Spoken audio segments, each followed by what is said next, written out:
Europe 1, il est 22h15. L'invité d'Europe News avec Emmanuel Faux. Ce soir, Emmanuel, vous recevez la sénatrice de l'Orne, Nathalie Goulet, également vice-présidente de la Commission des Affaires étrangères au Sénat. Bonsoir Nathalie Goulet. Bonsoir. On va revenir avec vous sur l'opération de ce matin à Saint-Denis et sur les informations qu'a donné ce soir le procureur de Paris, François Molins. Mais d'abord, un mot du cerveau présumé de ces attentats de vendredi à Paris, à Saint-Denis, Abdelhamid Abaoud, dont le Washington Post affirme ce soir qu'il est mort, en citant des services de renseignement. On pensait jusqu'à hier ou ce matin qu'Abaoud se trouvait en Syrie et qu'il avait piloté les attentats de là-bas. Or, il semble qu'il se trouvait peut-être en France. Est-ce qu'il n'y a pas là une faille du renseignement à partir de ce doute-là ? Bon, écoutez, d'abord, je ne veux absolument pas commenter l'enquête. Ensuite, encore moins des failles éventuelles. On est dans une période quand même extrêmement sensible à quelques jours de ce massacre épouvantable. Et je crois qu'il faut laisser les services travailler. Je crois aussi que l'information en continu peut parfois créer ce type de perturbation parce que les gens ont besoin de savoir et c'est un peu normal. Et en même temps, il faut nourrir cette information 24 heures sur 24 et donc on est en pleine spéculation. Mais moi, je ne rentre pas dans ces spéculations-là. Je me fie aux déclarations du procureur sur lequel est concentrée la communication du ministère. Le procureur qui, lui, ne confirme pas la mort d'Abaoud, puisque on cherche d'ailleurs à identifier les deux terroristes morts dans l'opération de Saint-Denis. Nathalie Goulet, on va revenir sur l'avant-attentat de vendredi.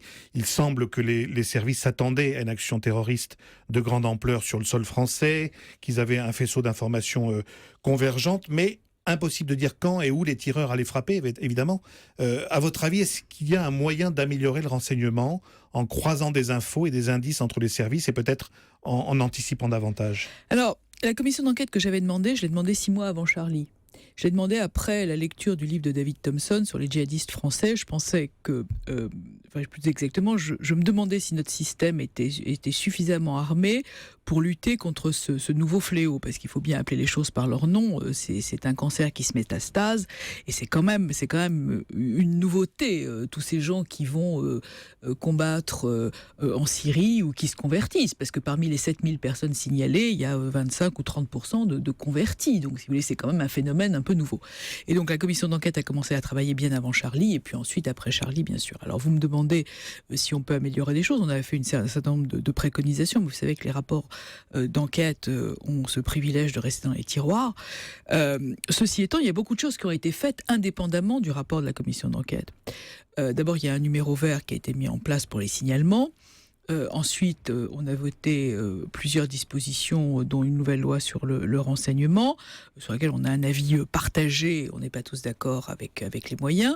Et puis, il y a eu beaucoup d'annonces de fait, et encore une fois, il faut que les choses se mettent en place. Alors, 9 mois, c'est court, le gouvernement a dépensé plus de 900 millions d'euros en matériel et en recrutement, c'est énorme. Et je pense qu'il y a encore il y a évidemment des améliorations, notamment un fichier des personnes ayant eu un lien direct ou indirect avec le terrorisme sur la base du fichier des délinquants sexuels, c'est-à-dire un fichier permanent, ce qui n'existe pas aujourd'hui. Ça n'existe pas aujourd'hui. Non. Oui. Non. Quand on apprend par la presse là, de Bruxelles ce matin que les services belges ont interrogé sans doute les frères Abdeslam à leur retour de Syrie, donc avant les attentats de vendredi, on peut se dire, et sans doute beaucoup de gens qui nous écoutent se disent, pourquoi est-ce qu'on ne les a pas davantage surveillés avant pour les empêcher de nuire et de frapper en France ? Alors, je viens de vous dire qu'on avait aujourd'hui 7000 personnes signalées comme étant en voie de radicalisation. Vous imaginez bien qu'on ne peut pas mettre un policier ou un gendarme derrière chaque personne signalée. Donc c'est une question de priorité, c'est une question d'appréciation de la dangerosité. C'est extrêmement compliqué à comprendre. Je sors d'un entretien avec des journalistes américains qui ne comprennent pas que des gens sur lesquels pèsent des présomptions lourdes et concordantes ou même une simple présomption soient en liberté. Pour eux, c'est un problème. Bon, il se trouve qu'on est dans un état de droit, qu'on a l'intention de le garder, malgré ou avec l'état d'urgence. On n'a pas l'intention d'avoir un Patriot Act, on n'a pas non plus l'intention d'avoir de Guantanamo. Donc on travaille dans un système de droit qui est le nôtre. Les mesures annoncées par le président lundi au Congrès de Versailles ne vous paraissent pas aller dans le sens de la législation américaine, justement, qui pourrait aller vers la déchéance de nationalité pour les binationaux, l'assignation à résidence de ceux qui rentrent du djihad et l'extension de l'état d'urgence que vous voterez sans doute à la fin de la semaine. Je vais le voter vendredi, ça c'est une certitude. Écoutez, non, on ne va pas vers un Patriot Act encore, on va vers une mesure d'urgence à la suite d'une attaque épouvantable la semaine dernière. Non, je ne crois pas qu'on est du tout vers un Patriot Act, on est vers une mesure d'urgence encadrée par la législation pour un temps limité. Qui comporte en plus la COP21, en plus les fêtes de Noël, en plus des moments sensibles de la vie de notre société, où on peut imaginer que des gens veulent venir perturber cette situation par d'autres attentats, donc c'est normal. Et puis en plus, ça donne à nos forces de police et de gendarmerie plus de liberté pour agir, et encore une fois, dans un cadre légal extrêmement surveillé. Puisque vous parlez de la COP21, j'ouvre une parenthèse, puisqu'on a appris ce soir que le gouvernement interdisait le rassemblement qui était prévu le 29 novembre, donc à la veille de l'ouverture de cette conférence sur le climat. Nathalie Goulet, on dit que le groupe arrêté ce matin à Saint-Denis aurait pu passer à l'action prochainement. Le procureur François Molins évoque cette hypothèse sans en être tout à fait certain.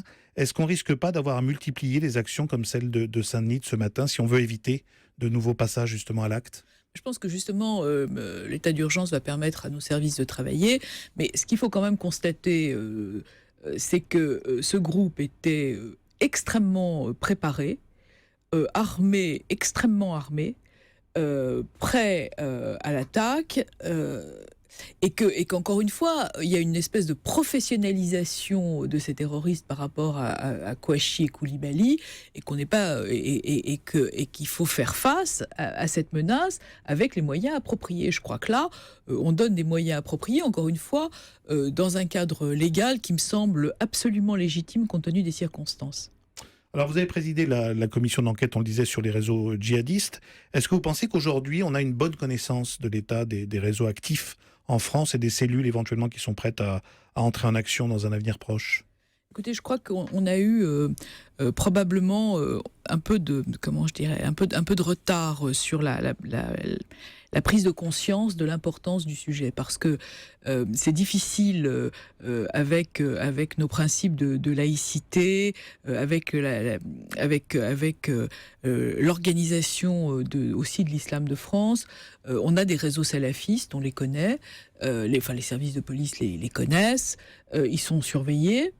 Mais on a beaucoup de difficultés sur la formation des imams, vous le savez, sur les aumôniers, sur la situation en prison qui date de bien avant Daesh. Bon. Et donc, je crois qu'on doit y travailler main dans la main avec le Conseil français du culte musulman, de façon à pouvoir travailler un contre-discours. Moi, je crois quand même beaucoup à la prévention, parce que si vous voulez se battre avec des armes, c'est bien, mais essayer de lutter avec les idées, c'est pas mal non plus. Vous avez même dit que vous trouviez que c'était l'élément manquant dans le discours du président lundi. Oui, mais je pense que ça a été fait à dessein aussi, parce qu'on n'était pas non plus dans une... Si vous parlez aujourd'hui dans la rue, si vous faites un radio-trottoir, ou même dans mon département, et que vous parlez du vivre ensemble, on va considérer que vous n'êtes pas tout à fait dans le ton. Bon, et pourtant, il y a 99,9% de la communauté musulmane de France qui a toute sa place dans ce pays et qui va subir des attaques islamophobes qui sont tout à fait inadmissibles si elles arrivent. Et il faut éviter cela. Donc, moi, je trouvais que la partie... prévention en tous les cas et vivre ensemble aurait dans la solennité du Conseil du Congrès de Versailles aurait probablement eu sa place. Maintenant, le président sait très bien ce qu'il a fait. Il a fait un discours ému, combatif et déterminé. Mais je continue à... Le tout répressif ne fonctionne pas. Mais Nathalie Goulet, ce serait quoi concrètement 2 ou 3 mesures de prévention qui préparent vraiment l'avenir de façon efficace? Écoutez, moi, vous savez, on a une opération au Sénat chaque année qui s'appelle le talent des cités.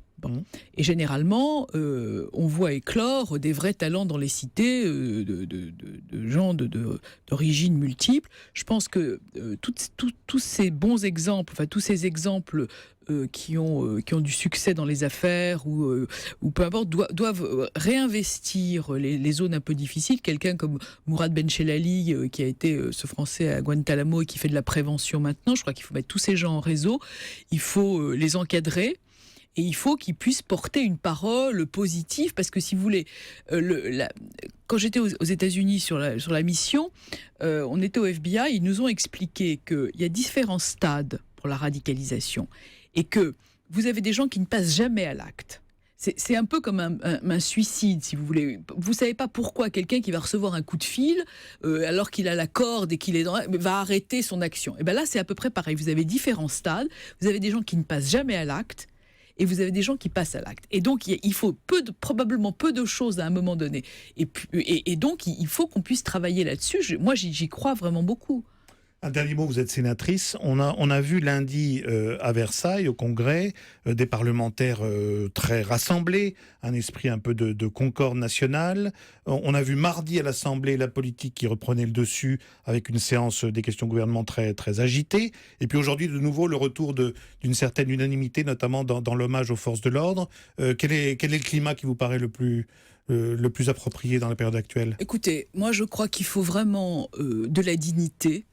L'Union nationale, c'est difficile parce qu'on va quand même avoir des élections dans quelques semaines et des élections sous l'état d'urgence. Excusez-moi, c'est quand même une nouveauté dans le système français. Je crois qu'il faut de la dignité, ne serait-ce que par rapport aux familles des victimes, dont on peut imaginer dans quel état elles sont. Et si elles voient la classe politique se déchirer et tirer argument de cette situation, je ne crois pas que ce soit très digne. Il faut que la campagne reprenne. Ça ne vous choque pas que les états-majors reprennent la campagne ? À partir du moment où le gouvernement a décidé de maintenir les élections à la date où elles sont, il faut que la campagne reprenne. Et là, on risque d'avoir deux options. On risque d'avoir soit des gens qui vont faire un bloc vers les partis républicains, soit des gens qui nous feront plus confiance et qui voteront pour le Front National.